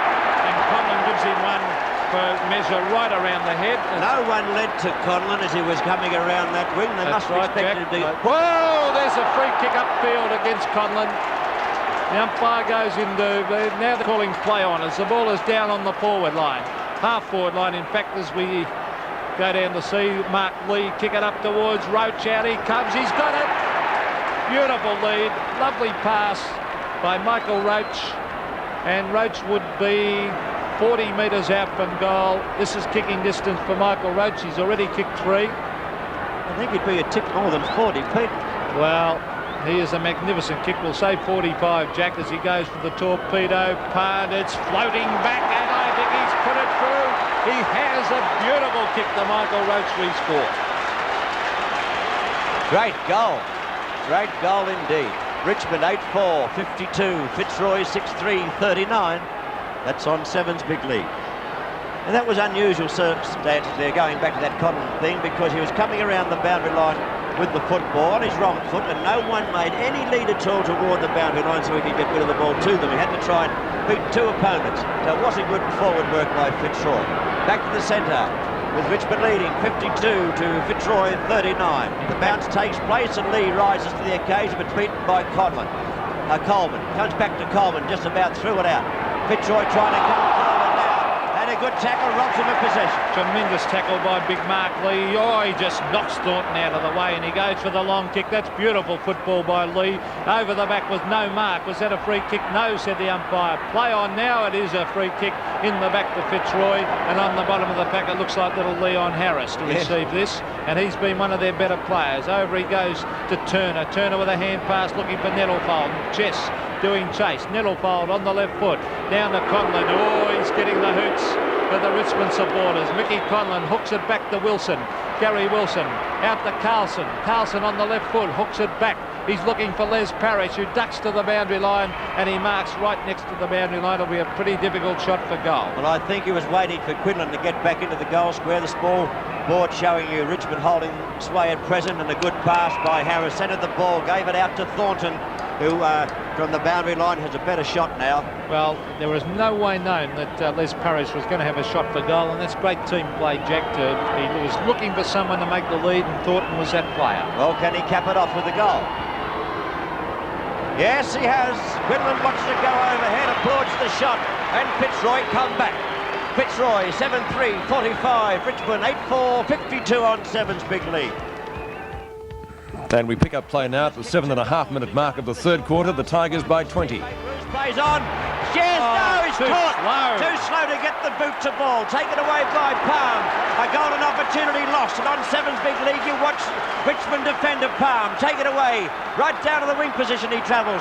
It's not a Tania. He gets it down toward the wing position. Now a little kick could put Richmond into attack. The ball comes back, and here they go again. Lovely play to Kane, and from Pickering, a beautiful pass. And was it a mark? No, it was touched in between. Now it's a chance for Peter Francis. Jimmy Jess ducks back. He uses his body, and he's marked at 20 metres out from goal. In fact, only 10 metres out from goal on a very slight angle. And that was great play by Richmond as they brought it from defence, but poor play by Paul Rouge. What looked to be a certain goal now has turned into a goal to Richmond. Into a goal to Richmond. So Robert Walls would not be happy. Far from it. Jimmy Jess going for this goal. His second goal. Richmond get another one. Richmond 12-8, 80. Fitzroy 8-6, 54 on Sevens big lead. Yes, Paul Rouge strolled into the open goal. Easy as you like. Beautiful tackle. I think it was Rawlings, was it, that came from behind to tackle him. as he was doing it easily. Probably his teammates should have been talking to him, I suppose. Whether they did or not, we would never know, but still cost a goal because it was whizzed down the other end. Of course, Richmond scored a goal through Jimmy Jess. Difference on the scoreboard showing 80 to 54, so Fitzroy will have to find a fair bit of form in this third term. Let's see if they can do it. A charge, oh, could have been a free kick Fitzroy's way there. Looked like Thornton got one too high. He's on the turf now, and the umpire's indicated a free kick to Ross Thornton. He'll have to move the ball fairly long. Can't any short passes in there. Thornton is a little bit on the defensive side of the centre line. No leads forthcoming. There's one now. The lead is by Wilson out in front of the opposition, and the mark has been taken by the Fitzroy skipper. So in his 250th performance, it's Gary Wilson going short. Another short pass to Harris. Harris will play on now. He's going toward the goal. He kicks long. Is it through? I think it is. Fitzroy kick a goal through. Leon Harris, and Richmond are now 12-8, 80. Fitzroy 9-6, 60. Well, if anything is going to spur Fitzroy on, that goal will, because that was fantastic play by Harris. He came, sneaked down from the back line. He saw Quinlan, Wilson, I should say, was looking for the short pass. He made the space into that hole around centre half forward, took the pass, played on and put that goal through, and maybe that's what they need. And Harris has ducked back to the back line. That was a tremendous effort by Leon Harris. Richmond lead by 20 points. Lee, it's favoured by the bounce there. Carlton on the wrong foot gets it moving toward half forward, but in the way is Jet. No, it's Piatt. His blondes do get confused. Land down toward Pickering. Yes, Pickering plays on. Oh, bad hand pass. Jimmy Jess was too quick for him. Pickering could see Roach leading. He's gone for a little chip pass. And he's, no, not found him. He followed up very quickly, got the ball back himself, balks the opposition, goes left foot and finds Jimmy Jess. Oh, that was tremendous play. What great football that was from young Pickering, as his attempted pass at first was dropped by Roach. Well, when I say dropped, it was a very difficult mark. Immediately he followed up Pickering, picked it up, and this time gave it to Jess. Now Jess is only 15 metres out. Oh, shocker. A terrible kick, Jimmy Jess, as he puts it through for a behind. Fitzroy a bit lucky there. Well, it would have been a handy one, Jack, because Fitzroy are well in this game. They're certainly not out of it. As I said, that goal by Harris might spur them on. This looks like the tactics of St Kilda. We saw everyone getting around centre back. I was Jack. just thinking that, and then all breaking away. Parrish can't take the mark. At the back is Coleman, can't pick it up cleanly. He now has got it. Well tackled by Rialdi. He's in trouble, he's in trouble, he's in trouble! He was in trouble. He wasn't actually retarded, Dave. Jack, I would have called play on there. Well, the umpire has awarded the free kick to Maurice Rialdi for holding the ball. Rialdi looking for Roach. Good looking pass. Not quite a mark, but the umpire paid the free kick. No mark paid, so Roach off the boundary line will take this shot at goal, trying for his 6th goal. 5 to the credit of Roach today. I would never. Oh, he's going the short pass. I'd never write Michael Roach off from any distance. It's a fair enough angle there, Peter. There's plenty of room between the posts, but he's a long way from goal. Can't find a teammate. Picked up, or nearly picked up by Anea, who got one in the back. Tries to snap it back. He does so, but not successfully, and only one behind. He's been an acquisition to the Richmond side, Johnny Anea, as he came across from Collingwood with Philip Walsh. He is a boring type of player. He uses his weight. And with Ian Waitman round there, there's that round centre half back. There must be about 20 players converging, and then they run in all directions, making leads. When in the end, the kick comes right down to Jesse, and his name written all over that, over the top of Gary Pert. He's played well. 10 mark. 10 marks, is it, Kevin? 10 marks. Now, what's the torpedo punt if he gets onto it? Doesn't get onto it. Down towards the forward line. Roach flies from behind. Over the back of the back. Here's a chance with a hand pass. Into the open goal goes Mark Lead. He's put it through for another goal to the Tigers, and that's his first. Well, Richmond are getting away from Fitzroy now at VFL Park. Richmond 13-10, 88 to Fitzroy 9-6-60. So there's 28 points in it now. Nearly 5 goals Fitzroy have to make up. So they've got their work cut out all right. They're not going that well across their half-forward line either. No, Richmond doing very, very well indeed here at VFL Park on Sevens Big League. You're watching all the action and the ground bathed in sunshine and looking a picture. The umpire, Dennis Rich, umpiring Glenn James today. Coleman's done a good job around the ground. This time he got beaten for the knockdown. Taken by Rawlings, the kicker smothered. Rebounding back to Conlon. Now the crowd called for a free kick, and now the umpire said holding the ball. Rioli gets a hand pass out to Lee. Lee will look for Roach. To well-placed kick. Roach out in front up high. Oh, his own teammate chipped in. Is that Pickering again, Looks like Jack? Pickering underneath there. Yes, Pickering chipped in and took the ball away from Roach. Good player, Jack. Yes, a lack very of good understanding player. there, though. Wasn't there? Yes, they could have spoiled each other, but gee, it was a gutsy mark as he got in under the pack. In fact, Roach was actually a little bit out of position, really wasn't he? He was caught a little bit behind, so it was a very good mark there by Pickering, and by heck has he been an impressive player today on that forward line. Well, we'll see how he goes. 1 goal to his credit. Out of 13 that Richmond have kicked. A couple of false leads there. Pickering's going to have the shot. It's through. Good goal. So Richmond move on to 14-10, 94. Fitzroy trailing by 34 points on Sevens big lead. Westpac announces the world's first national electronic banking system. A vast network of electronic terminals and bank branches that gives you the choice to do your banking where and when you want to. A system that is soon to be installed into over 1,000 service stations and supermarkets. All you need is just one card. The card is the bank, and the bank is Westpac. For every Ford, there's a Ford Care man. A Ford-trained technician who lives and breathes Ford cars, who knows precision hangs on the turn of screw. A man dedicated to giving value and service. And to demonstrate this, he will do a front wheel alignment to your Ford car for only $18 until the end of April. Great work, great prices. That's Ford Care for Ford cars only from Ford dealers. You deserve a break today. Hi! McDonald's. Now, where did those cheeseburgers go? Whoever took them. Ronald needs a bright idea. Aha! That hamburglar, he's always driving me up the wall. You deserve a break today. So have some Ronald. It's always worth hanging around for a cheeseburger. Ronald McDonald. At Budget, we have vehicles to suit everyone's needs, from executive Mercedes to eye-catching Mazda RX-7s, from exciting BMWs to two-family luxury Taragos, complete with a fridge, and for families who like to rough it, brand new four-wheel drives. Or if you're a visiting European athletic team, a Budget minibus. Budget! We've got the range and the rates to drive your dollar further. Tonight in Trapper John, there's trouble brewing at Southern Memorial. Doctors are accusing Trapper's ex-wife of ruining their marriages. Even Stanley suspects EJ of being unfaithful. Trap feels the need to intervene, and boy, is he sorry. Trapper John, tonight, 8:30.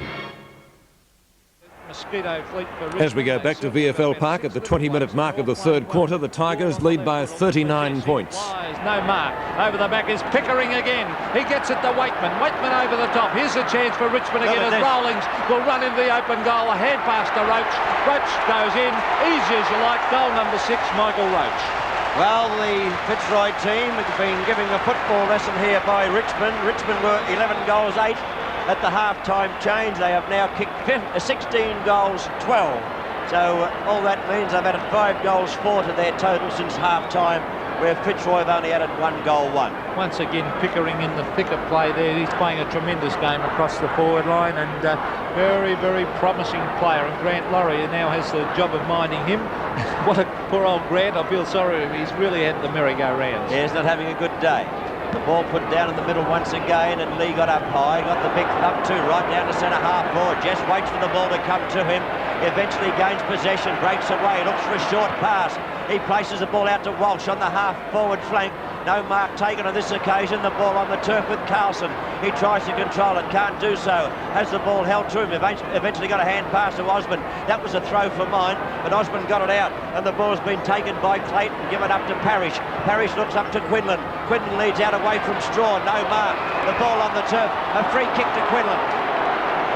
Quinlan can move the ball quickly now before the forward line gets too congested. He goes for the short pass. The sun might be in the eyes of the players there, but that was a good mark over the top.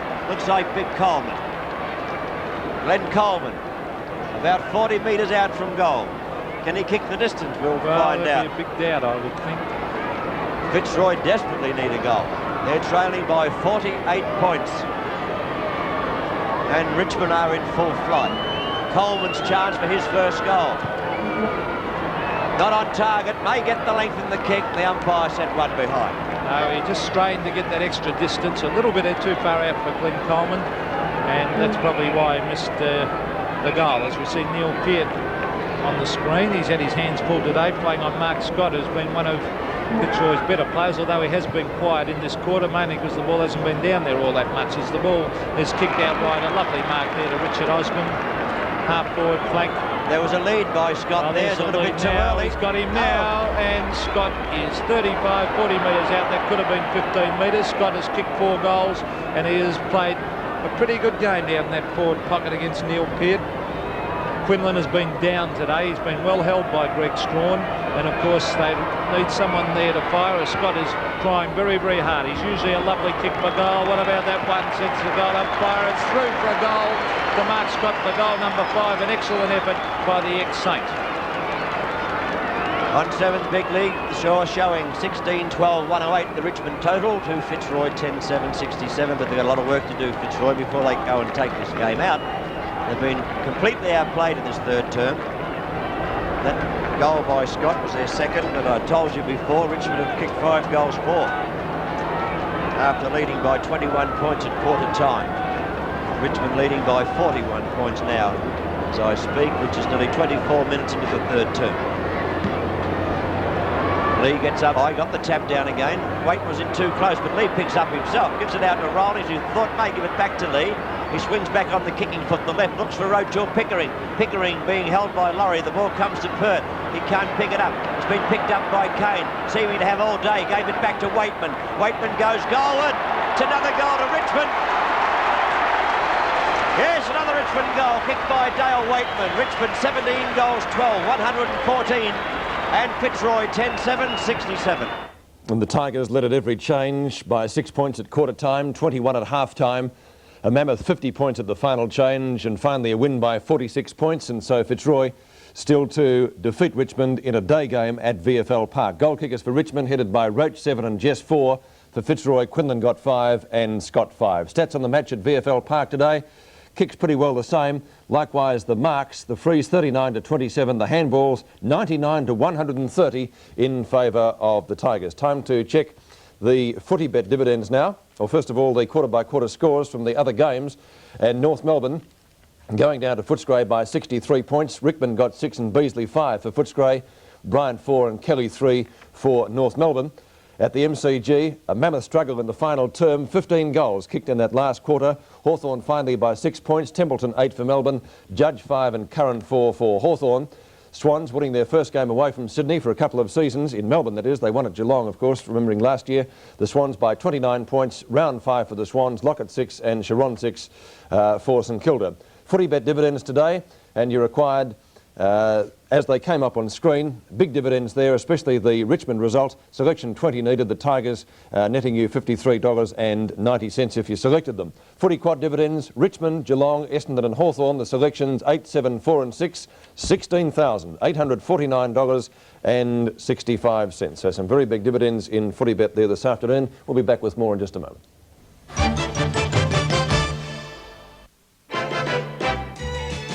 You can get it riding, you can get it sliding, you can feel it coming on about 4. A hard-earned thirst needs a big cold beer, and the best cold beer is Vic. Vic Bitter. You can get it walking, you can get it talking, you can get it working a plow. Matter of fact, I got it now. Victoria Bitter.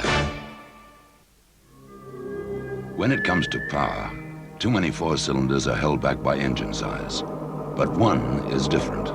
One has power. Power when you need it.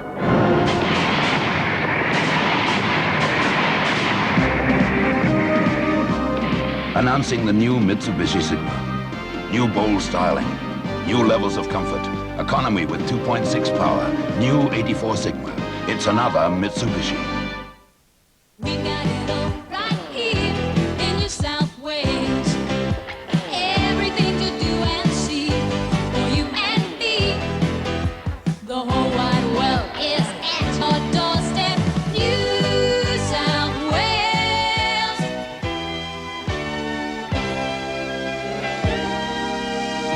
Take a good look around New South Wales.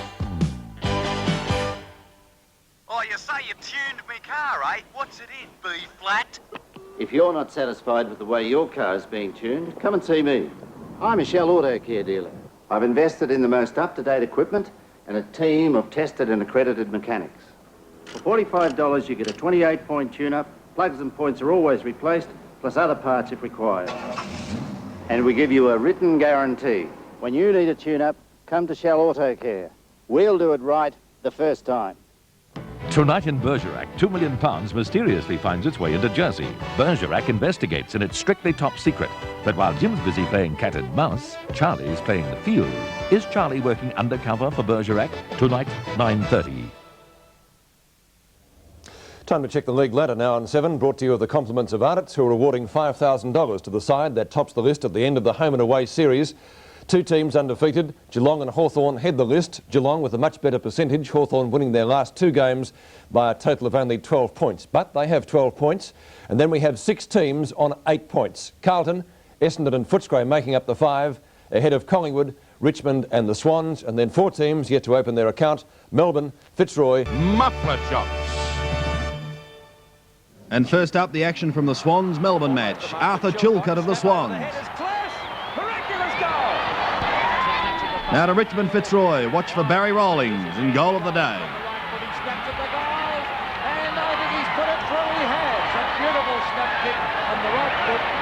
His teammate, Dale Waitman, steadies and shoots.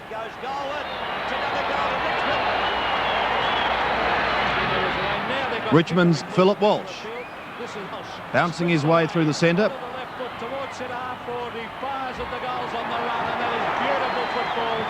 To Windy Hill, Tony Bahagia.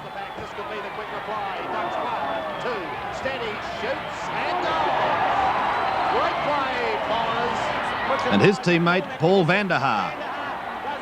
Great left foot snap.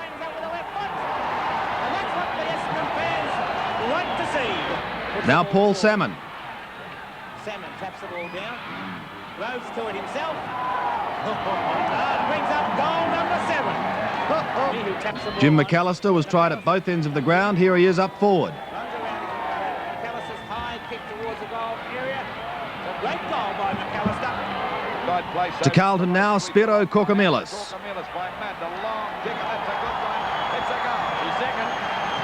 His captain, Wayne Johnston. Shot at goal, a long one, it's a goal! What a beautiful ball! So Yates driving up there. Now Jackson of Geelong. Now he's got a chance for a goal. Oh, goal! Play on the part of Jackson. That's Jonathan. Back to the Blues and a long goal from Justin Madden.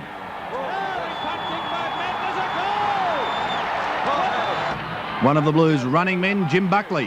Back it goes to Buckley, a long shot at goal. It's a beauty, it's a goal! And another one, Alex Marcoux. Marcoux being told to go long by the skipper, which he does. Looking for Ralph, could even be a goal. It is. Now Hawthorn and Melbourne, Peter Curran.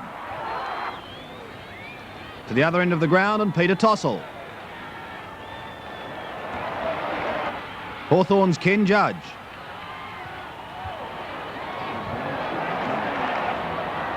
The Demons captain, Robert Flower.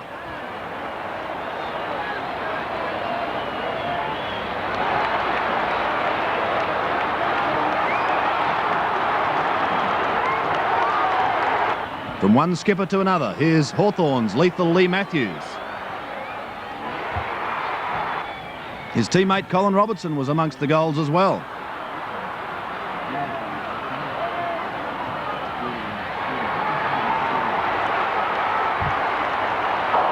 Down now to Rabin, and first up, Darryl Cunningham. Snapping truly with the left foot. Import Phil Cronin.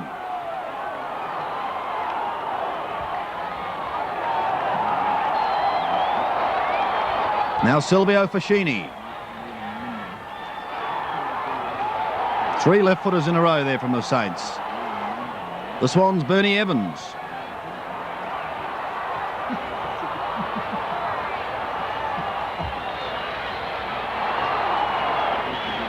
Dean Chiron finished the day with 6 yesterday. Here's 1. And another.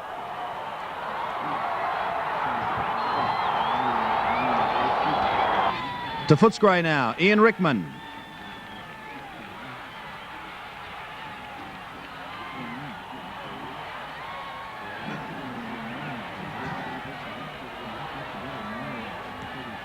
Now Simon Beasley finished the day yesterday with 5 and currently heads the goal-kicking list.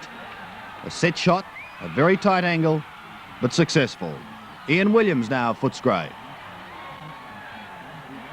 And last but by no means least, Ian Rickman again of Footscray. Running down through the wing, across the half-forward line.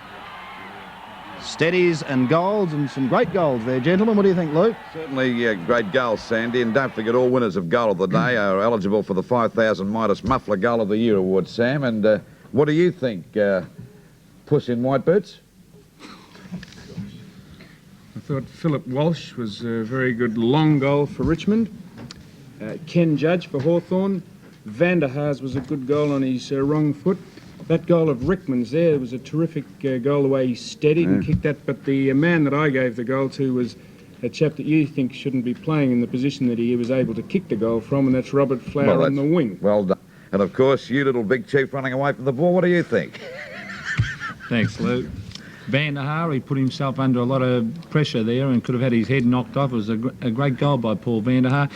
But, you know, for sheer skill and artistry, and the best footballer in Australia, in my opinion, Robert Flower. I thought that was a magnificent goal. Well, once again, Hot Lips, you're right. Robert Flower wins our Midas Muffler Goal of the Day, and of course that makes him eligible to the $5,000 Midas Muffler Goal of the Year. And there he goes again, as Peter said, comes out from that centre position, runs to the wing, then down past the half-forward line, decides to balk a player beautifully, which he did, left McCarthy for dead that time, keeps running. On the wing. Now he steadies himself. When